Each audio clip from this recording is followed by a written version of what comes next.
We all know that smoking is a health hazard.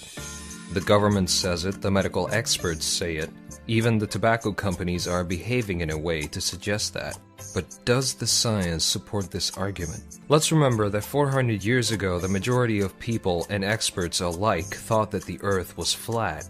Turned out, it wasn't. So let's have a look at the science behind smoking.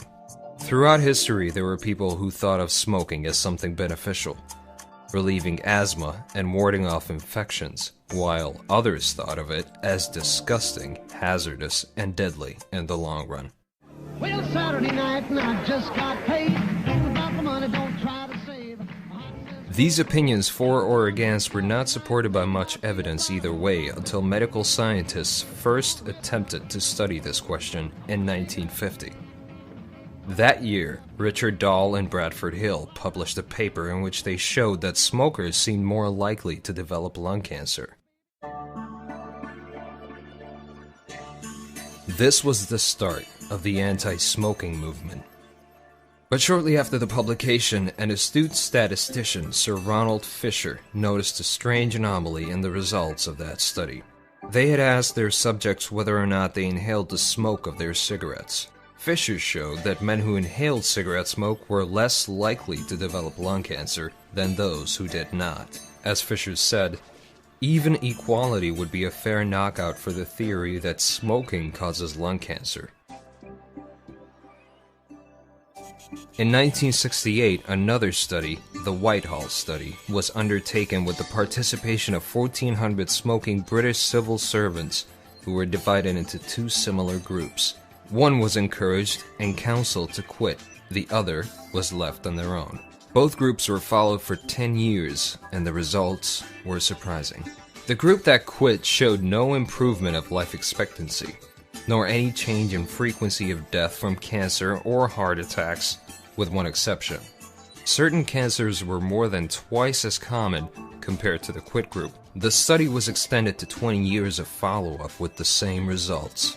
This type of study is called a randomized controlled intervention trial, and is the gold standard to compare a new treatment to another one, or no treatment at all.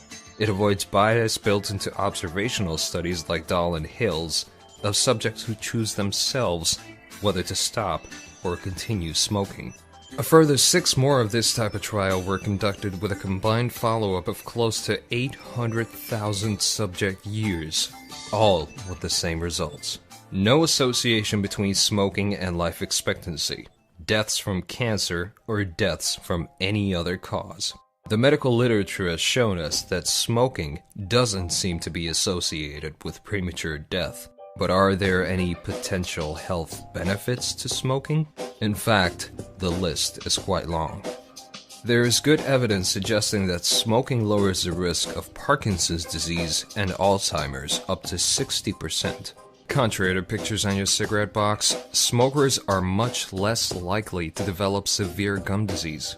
In men, smoking also lowers the risk of needing joint replacement surgery up to 50%. Also, nicotine has been found to stop the growth of tuberculosis in laboratory tests, even when used in small quantities, according to Saleh Nazer, an associate professor of microbiology and molecular biology at UCF, and seems to work better than about 10 other substances also tested. Nicotine also has been shown to have multiple benefits for cognitive performance, like rapid information processing, immediate and long-term memory, and problem solving. Smokers show a reduced incidence of ulcerative colitis, a chronic bowel inflammatory disease. Why is there a difference between studies done in the 1960s through the 1980s which showed that smoking doesn't increase risk of disease and recent studies that show the opposite? There are probably 2 reasons for this. The first is that the tobacco industry has progressively increased additives in tobacco to make the product more appealing, more addictive to smokers.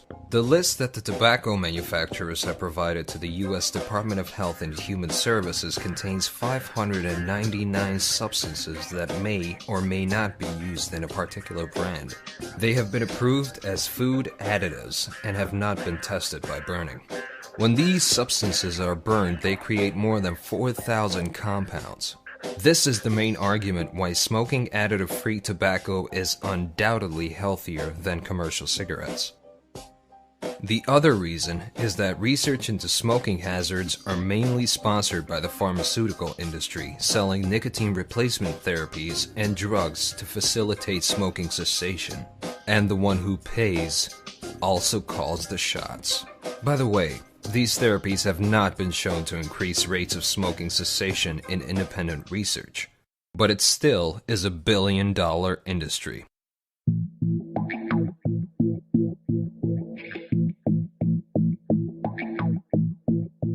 Last but not least, since the end of World War II, 528 nuclear bombs have been detonated in the atmosphere, and a further 1,525 underground, spewing tons of radioactive particles, especially plutonium, high into the atmosphere, which have been distributed around the world by jet streams.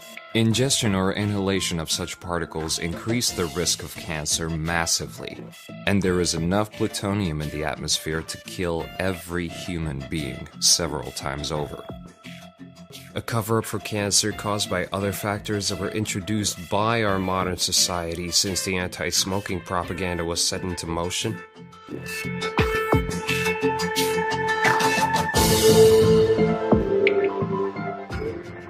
Let's all light up.